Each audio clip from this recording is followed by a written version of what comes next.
Are you feeling overwhelmed and uncertain about how to scale your business sustainably? Do you have big dreams for your business, but you're struggling to turn them into reality? Or maybe you're just tired of sacrificing your health, your well being, time with your family, and your own self care all in the pursuit of success. Not only is this not sustainable, but it can lead to increased stress and decreased productivity in the long run. Don't let the chaos of running a business hold you back any longer. Join our 12-month Real Women, Real Business Mastery program and start building the business of your dreams with clarity and confidence. If you're ready to achieve six-figure plus revenue growth, rediscover your passion for your business, and say goodbye to overwork, then let's chat. Book a free business planning session at aboutshaunalynn.com/plan. Check out the link in the show notes.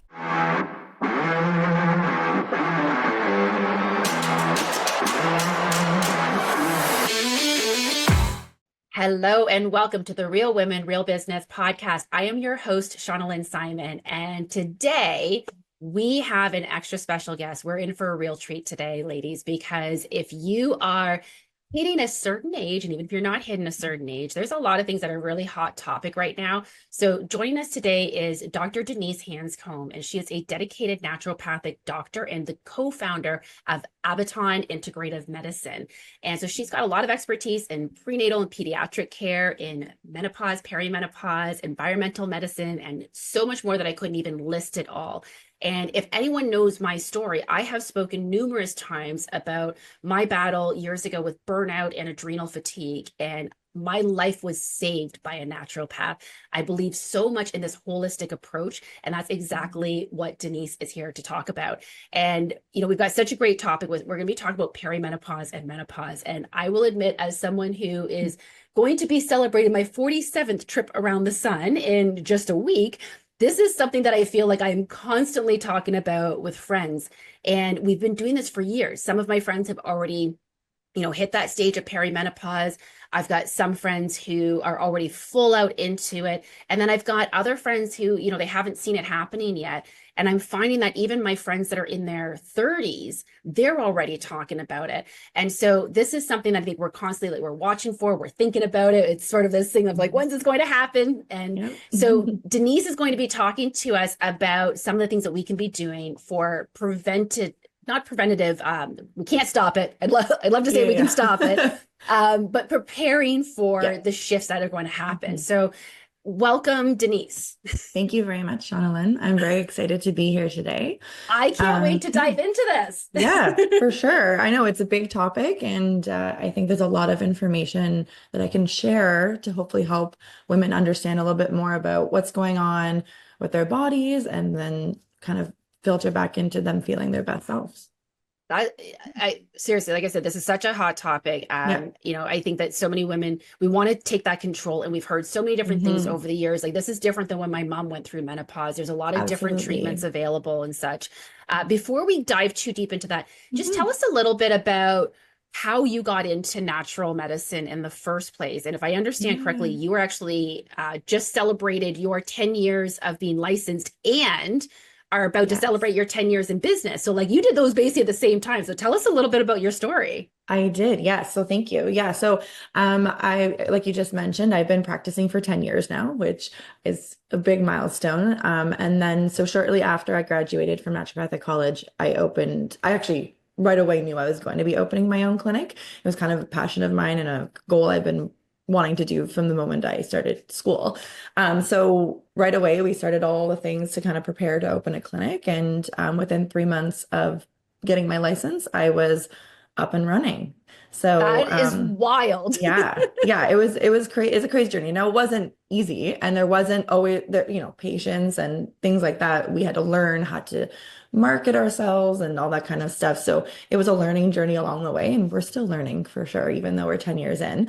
Sure. But yeah, it was definitely, it was a good choice for us, and I'm grateful. But yeah, it was definitely not the easiest journey. So naturopathic medicine, I've always been familiar with naturopathic medicine. I grew up, my mom always had a see naturopathic doctor, and I always knew I wanted to be a doctor of some sort. So when it came time for me to kind of look into what I wanted to do, I actually worked at a clinic where there was a medical doctor working with a naturopathic doctor. And I saw the two ways that the two different types of medicine came together and worked really, really well together. Like these two doctors worked amazing together. And it was such an inspiration for me to kind of combine the philosophy I have always grown up with understanding like the root cause of what's going on, as well as that preventative side. So I delved a little deeper and took a look into naturopathic medicine, and I was like, no, this is the route I want to go.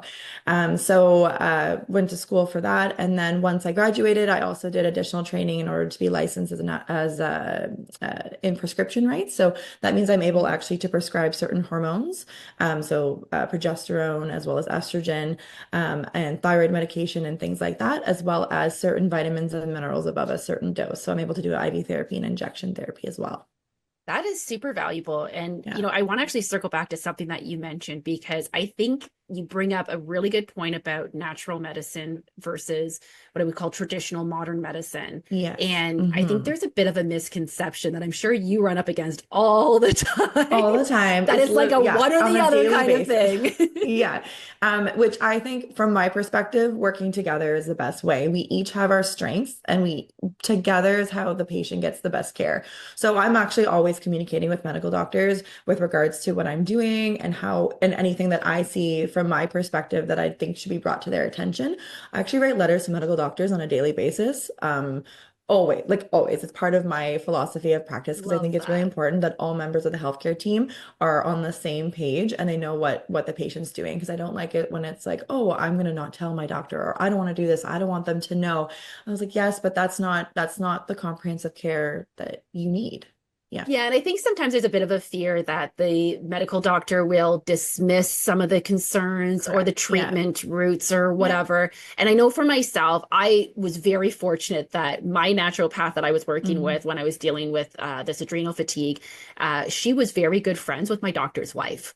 So amazing. That is the best. Yeah. That is. So not only did he respect natural medicine, but he had a deep understanding of what she did and a deep respect for her as well. And of course, if he didn't, he was going to get in a lot of trouble anyway. Absolutely, right? Yeah. Not that that was a factor. He was very open to it, fortunately. And I've had really great experiences overall with medical doctors. Yeah. Every once in a while, I'm sure you probably run into it too. You run into the odd one that's a little more traditional. Correct. Yeah. And I like what you said too about understanding naturopathic medicine. I think that's actually a big piece of it, where it's an unknown. And I think that education side of what we actually do and how we're trained and how we can help is important, because I do think there's a barrier there, and they're not always aware of what our role is in the care of the patient. So I think keeping that communication open between the two sides of the coin can really be helpful in allowing them to also take part in the patient care. Yeah, and that's a really good point. For sure, to, like you said, kind of emphasize a little bit that if your doctor is a bit resistant, chances are it's more of a lack of understanding, and it's a conversation. For sure. Yeah. Okay, so let's get into some of the menopause, perimenopause. Yes. Like I said, so far, so I'll get a little personal here. So far for myself, as I said, I'm about to celebrate my 47th birthday, and there's been a few times where I'm like, oh, that might be a sign of perimenopause, but overall, I don't believe that I'm actually there yet, because I've still got, consistent cycle, for example. But like I've had little things like I haven't had full out hot flashes, but I've had night sweats, which can of course be related to other things, as I know. So I've had the brain. That's a big thing. That's a big one. The brain not quite working, where there's times where I'm questioning, like I literally can't think of a word that's just a standard term in my industry. I'm like, how, the thing that does the thing, like, it's just, what is that word? So I think that's probably one of the first questions that a lot of people are going to have, like, how do I even know if I'm hitting perimenopause? Like, what are some of the things that they should be watching for? Yeah. So that's a good question. So technically, textbook wise, so I like to define perimenopause versus menopause, because I find that there is a lack of understanding of what that actually means. So perimenopause is typically the 10-year mark, the 10 years before you would actually go through menopause. And menopause is actually 1 full year of not having a cycle. It's the day of that occurring. And then after that day, you're postmenopausal. So it depends on when you're going to have that menopause essentially. You could be 50, 52, 53, older. So typically about 10 years before that is when you're going to start to notice changes from a hormonal perspective. And for everyone, it's very different. It depends Oh, on their interesting. lifestyle. There's genetics plays a role as well. Stress levels and nutritional levels, blood sugar regulation. So what I do is I work with even young women who just making sure that those vital things are addressed. So looking at your nutrient level, making sure blood sugar is regulated, make sure we're managing stress in a healthy way, allowing the body to feel more resilient to the stressors, even ones that we can't control. All of those things will set you up for a better transition. And then you'll hopefully notice less symptoms around that transition time. Oh, Yeah. okay. Oh, that's interesting. Thank you for clarifying that definition as Hmm. well. Yeah. So, and I know, I've talked about stress management on this podcast Hmm. numerous times. I Yes. always talk about stress management is a daily practice. It's not something that you just practice when you're actually 100%. stressed. It's a daily Hmm. practice because Yep. it should be preventative. For And sure. especially women, when we hit a certain age, our cortisol levels impact so much in our body.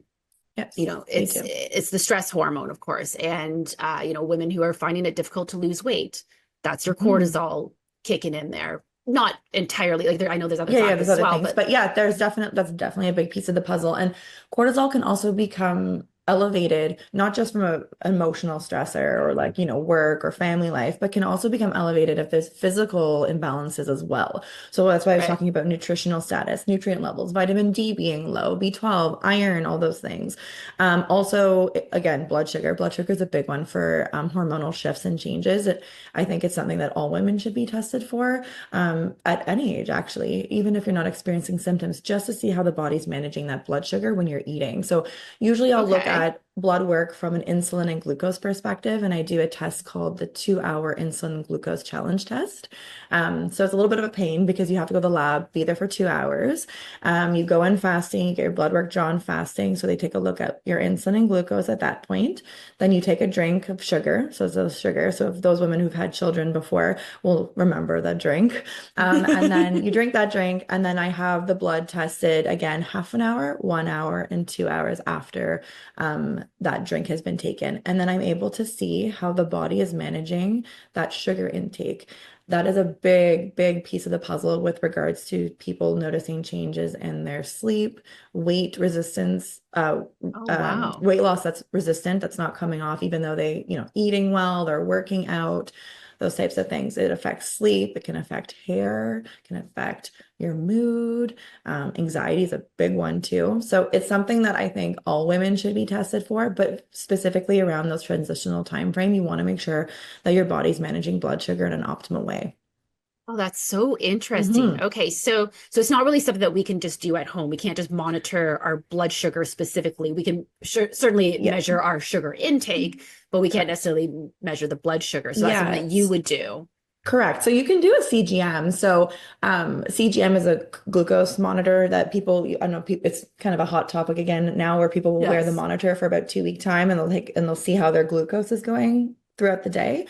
Right. So that is part of kind of what I'm doing a snapshot of, but I'm also including the insulin, which is another big piece of the whole blood sugar puzzle that, in my opinion, you need that test by blood work to Sure. kind of get a good understanding of how both insulin and glucose are working together. Hmm. So let's say, that comes back to you and you're seeing some signs that some shifts Hmm. are happening. Yes. What's sort of the treatment? Because I can imagine a lot of women listening to this are like, you're going to take all my sugar away. Like we all Oh, know sugar good is terrible. We question. we get this. Like we know that sugar, there's a lot of issues with sugar, but at the Yeah. same time, like Yep. we still like a little bit Mhm. of sugar. So 100%. So that it's not all about intake. And in fact, I even say, like, yes, obviously, if you're having loads of sugar in a day, sure. that will have an impact. But it's actually not just all about that. It's about your movement level. It's about just Mm. generally how your body's managing blood sugar. There can be genetic pieces, like it can be a genetic factor as well that's influencing that. And stress is actually one of the bigger ones too. So there's all these different little areas that are affecting the blood sugar. So it's not just about sugar intake or food intake. Again, it's a piece of the puzzle, but Sure. not by no means the whole thing. And I don't say don't, I never say that take out sugar completely. I always give like examples of ways you can improve your blood sugar regulation and have those treats. So I always say if you want to have a cookie, before your cookie, have some protein and healthy fat, and then have your cookie. So never eat the Ooh. cookie on like when you're hungry alone, because that's going to cause a massive spike in your blood sugar and then a crash and you're going to feel tired. But I say, here, add in, handful of nuts, a hard-boiled egg, or something like that. Then have your sweet treat, and you'll notice a big shift in how you feel. Okay, that is a really valuable tip there too, because Mhm. I think that not that I'm saying that everyone's going to be like, okay, now I ate some protein, which means I get sugar. Like it's Yeah, yeah, not, yeah. But it comes up, you're at an event or you just yeah, want something sweet. right. Go for it. You just kind of manage it with some protein and fat before, and you will notice that you won't feel as kind of groggy when you eat that sugar, and you're not going to have that big sugar crash or as much of a sugar crash. Sure. Yeah. Yeah. And then you also mentioned, movement is a part of this as well. And Yes, what does movement look like? I mean, I imagine it's definitely. different for everyone. Yeah, so it depends. So it depends. This is another reason why I like to see the blood work first, because it depends on the person and what their blood sugar looks like. So for some people who are always working out, and that can also increase cortisol where they're working out too I'm aware. intensely, too often, right? So that's a big one. I run 6 times a week. I might have Yeah, a bit of an issue with some cortisol levels right. So occasionally. yeah, so Yes. that alone will increase cortisol. For some people who are looking to lose weight and there's a cortisol piece to there, I'll take a look at it as a whole, but sometimes I actually say let's take it down on the intensity of workouts, and you Mhm. can still have movement but not as intense. And I actually see we notice changes in weight when we do that. But my goal, kind of my little like saying that I say, is 150 minutes of movement a week where your heart rate Okay. is increased. So this can include walking, where your heart rate's slightly increased. Weight training is a really good one for insulin, and glucose regulation. And it doesn't have to be, again, some intense weight training, just movement, getting those muscles moving, for 150 minutes or so a week.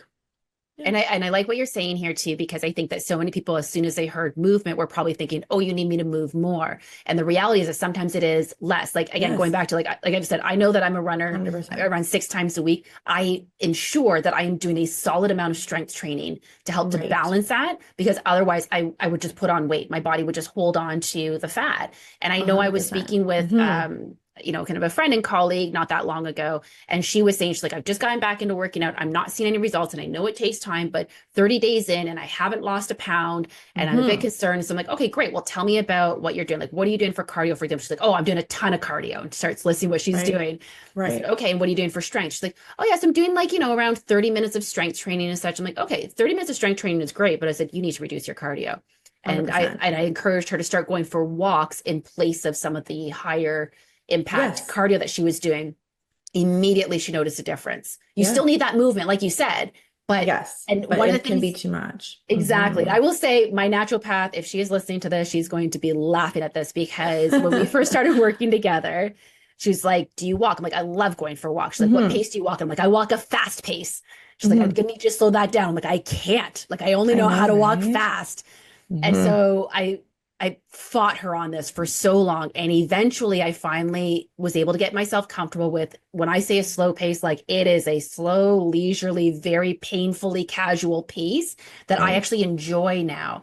And Yeah. that was when I saw the difference in, it wasn't just in my weight loss, it was in my all over health. Like I Absolutely. felt Yeah. myself with having more Hmm. energy. And I Yeah. think that's a hard thing for women Yeah. to take in sometimes. Yeah. We're constantly being told when we're in our 20s to move Hmm. more and go for runs Hmm. and do all this cardio stuff, and hit is all the high intensity Hmm. interval training. This is what it is all about. And then you hit your 40s and was like, actually, can you slow down just a little bit? Right. Yeah. Yeah. No, I know. And it's another thing too is like movements and timing movement too. So I always mention to patients, it's a good idea after a meal to just move around a little bit. Doesn't have to be long, Mm. 5 to 10 minutes even.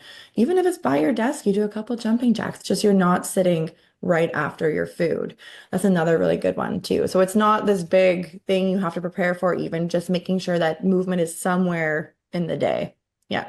And I think, they've said sitting is the new cancer. It's the new Hmm. smoking, basically. Like it's the new Yeah. thing that's really causing a lot of health issues. And so many people are sitting for so long. And I think that's Hmm. a solid tip. Like, I know Hmm. back when I used to work in the corporate world, a lot of women would go for a walk at lunchtime, for example. And that's great. But meanwhile, I'm like, I don't have time to go for a walk at lunchtime. But Right. to your point, Exactly. like I can probably move around for 5 or 10 minutes, especially working at home. Let me Hmm. go vacuum for 5 or 10 minutes before I Right. sit back down at my Exactly. desk. My house gets cleaned. I've Absolutely. been up for a few minutes.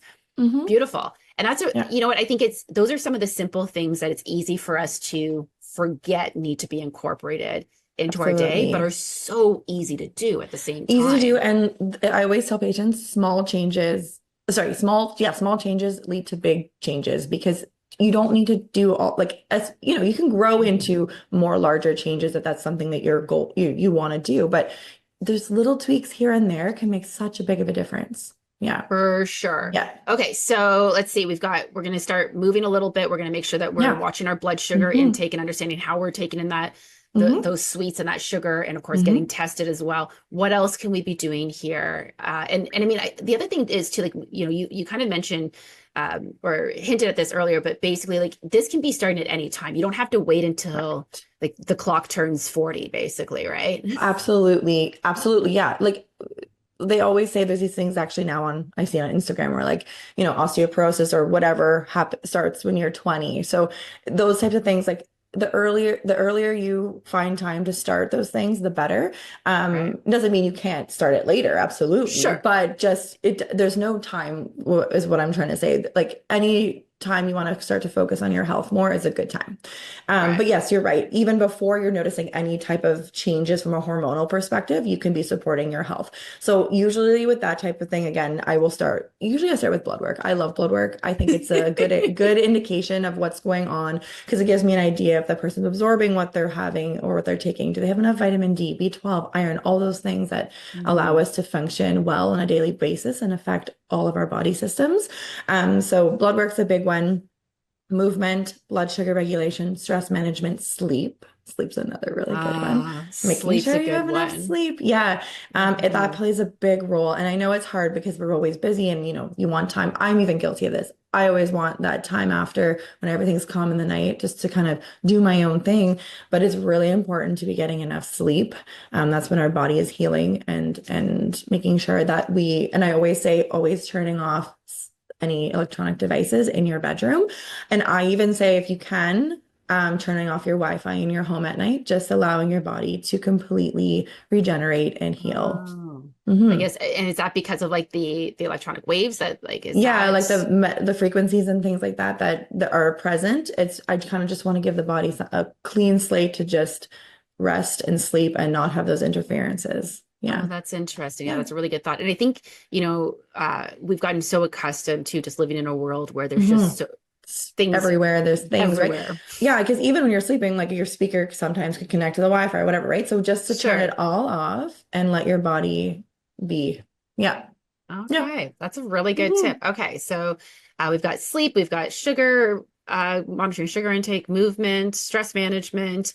We're covering most of the things here. I'm gonna guess that you probably also talk a little bit about diet. And of course, when I say diet, I just Hmm. mean your eating habits as opposed to, like, I'm Correct. not talking about a Hmm. crash diet here or anything, Yeah, yeah, but yeah. yeah. No, definitely. Yeah, definitely diet's a piece of the puzzle because it's, what you're consuming is a You big are what part you of eat, how so to you're feeling. speak. Yeah, Yeah. exactly. So I actually use some of that test I was mentioning of the insulin and glucose to look at how somebody should be eating based on their blood sugar, which will really help them feel more productive in the daytime, less brain fog, as we are talking about too. When Right. that insulin is not balanced as well, you'll notice brain fog alongside with like vitamin D deficiency, iron deficiency. Those will also lead to brain Sure. fog. But yeah, I look at those tests to be able to guide the patient on things they should be doing because I've also found some people will have a dip in blood sugar, which will also lead to some of the same symptoms, but the treatment for those is a little bit different. So I like to know exactly what that person is experiencing so that I can implement support that's tailored to them. So diet's a big one, yeah. So protein's huge. If I can, I could talk about protein for days. You want to make sure you're getting enough protein, regardless if you're vegetarian, vegan, Yep. or you do eat meat. Protein is very important. It's the building blocks of us. It helps build our hormones, and a really important piece. And most people don't get enough protein. I usually say my recommendation, again, depending on their activity level, is about 1.5 grams of protein per kilogram body weight. So essentially, you'll just calculate your weight in kilograms, multiply by Right. 1.5, and you'll probably be surprised with the number. People are like, oh my gosh, that much protein. So yeah, and kind of understanding there should be protein at each meal for sure. Yeah. Yeah, and that's actually the formula that I've always used as well. I am actually a vegetarian. Yeah. I've been a vegetarian since I was 10 years old. Hmm. So getting protein is sort of second nature for me now. Right. And I Yeah. do it almost automatically. And I was speaking with someone not that long ago about Hmm. how much protein I can get in a day. And she was Yeah. astounded that I'm a vegetarian. She's like, how are you doing that? And so I actually Right. created a video of a salad that I had created. And I said, I've got 35 grams of protein in my Oh. salad as a vegetarian. And people are like, there's no way. I'm like, yep, I've got tofu, I've got egg. I'm not vegan. So I've got Right. tofu, Right. Right. egg, pumpkin seeds, flax, Yeah. sorry, not flax, quinoa, hemp Hmm. seeds. Let's see, what else did I have in there? But again, it's just so natural to just throw all these things in there. Hmm. And next thing you know, I've got like 30 to 35 grams of protein. Yeah. And it's really that simple because I do love my salads. I absolutely love my salads, but there's no Hmm. reason why I can't get protein in it, even though I'm vegetarian. I know Yeah. non-vegetarians are like, I'll just throw a chicken Hmm. breast on there. And then Right. the other challenge I also Hmm. find is in my conversations with meat eaters are actually worse than vegetarians often with monitoring their protein intake because they're like, well, I Yes, know I because they're eat not. meat, Hmm. but they're not paying attention to how much actual protein they're getting out of it. And to your point, I think most people are astounded by the amount of protein we should be consuming.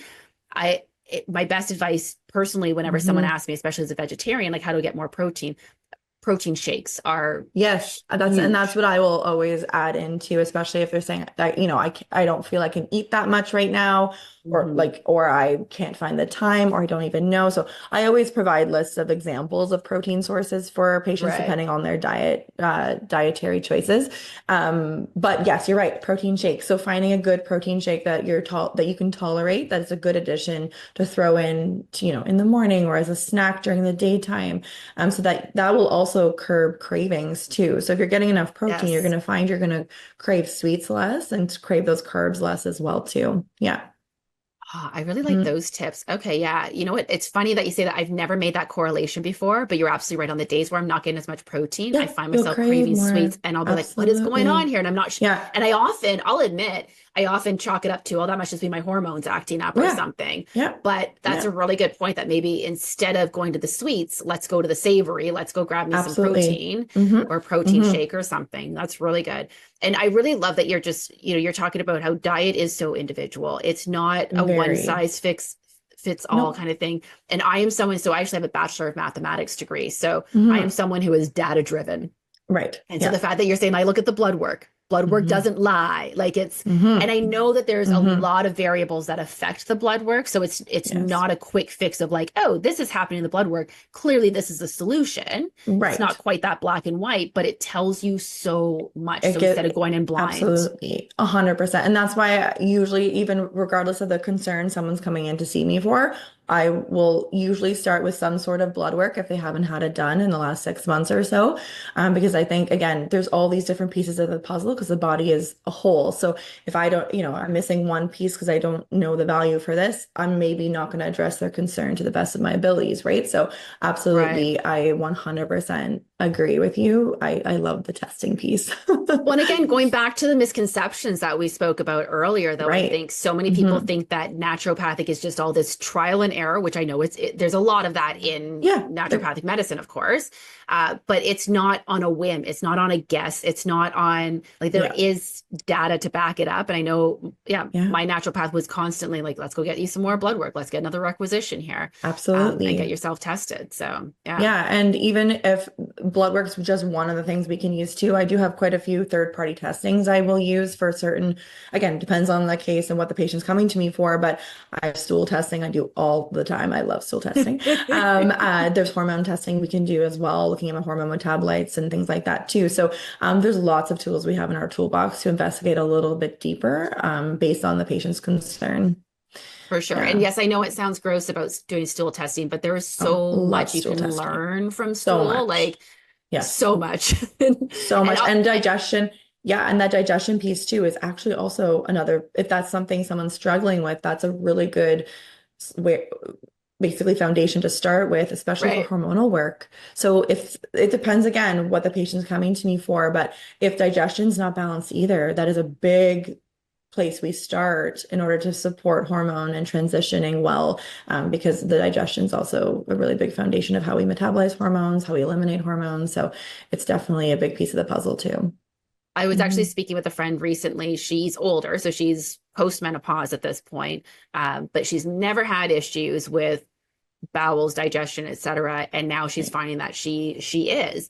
And so she's like, I think I'm gonna go to the doctor and I'm gonna get these meds and yada yada. And I'm like, can you right, please yeah, just go to a naturopath first? Because I right. I really believe a know. naturopath, Yeah, before we start putting medicine into our body, that like these are chemicals, these are drugs, these are things right. that are not natural. And sometimes, yes, that is the way to go. Yeah, But for sure. there's a lot that can be done through some dietary changes, through some supplements that uh, Absolutely.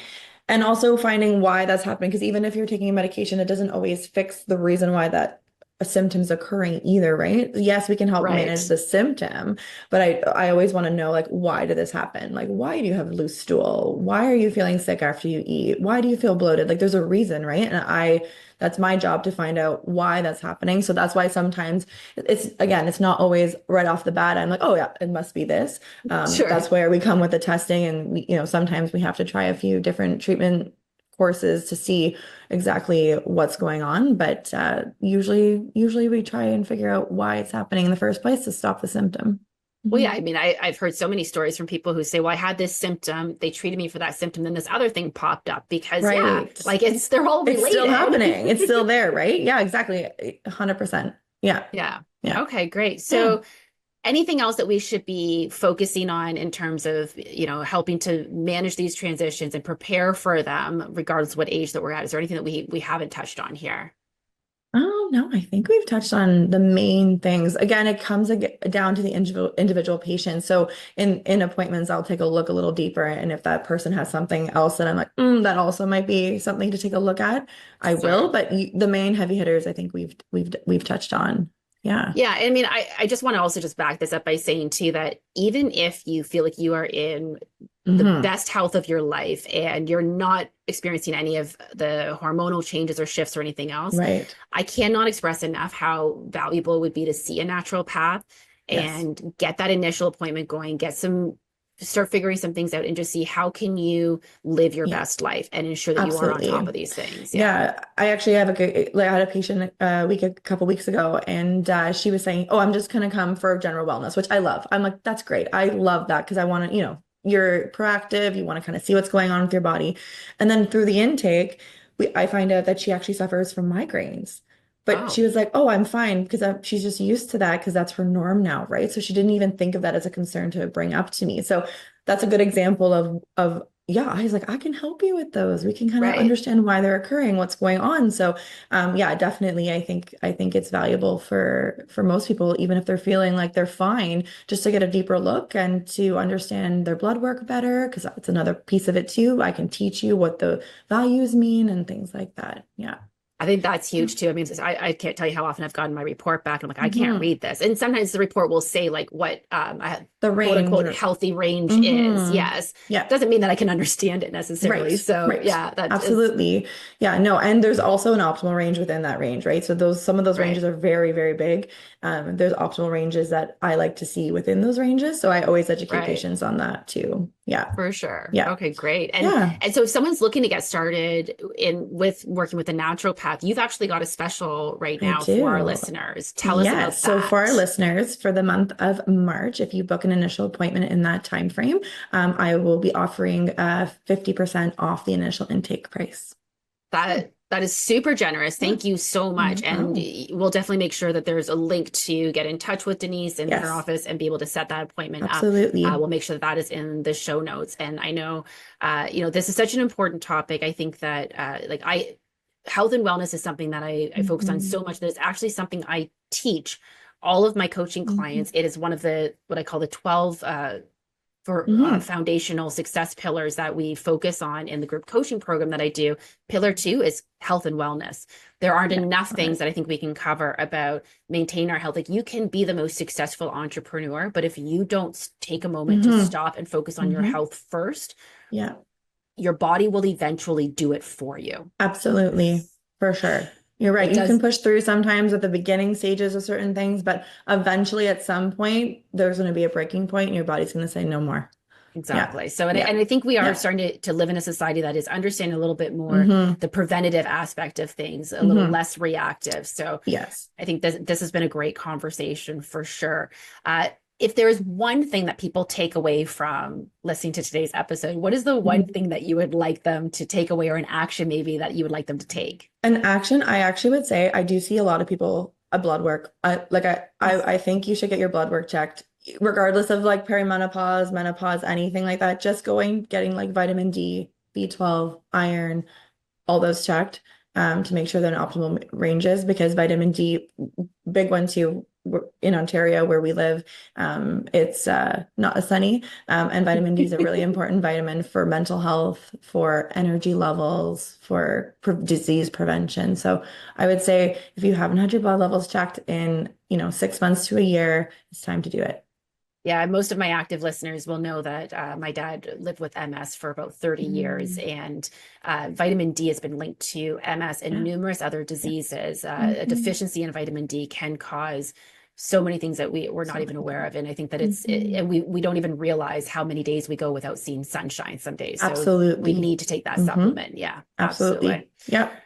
Wonderful. Well, listen, Denise, this has been such a pleasure having you on the show. Thank you so much for sharing all of your knowledge and expertise. Well, not all of it. There's only so much we can cover in our time frame, but thank you so much for everything that you've shared with our audience. I appreciate it. Thank you, Shauna Lynn, for having me. It was really awesome. Amazing. So listen, if you're listening to this episode and what we're saying here today is resonating with you, I hope you will continue to allow us to be a part of your journey and join you each week. So keep listening in. Don't forget to subscribe to us on your favorite podcast platform. Leave us a review. And if you enjoyed this episode, the best way to support your fellow female entrepreneurs is to share this episode with someone that you know can benefit from it. Until next time, everyone, keep thriving.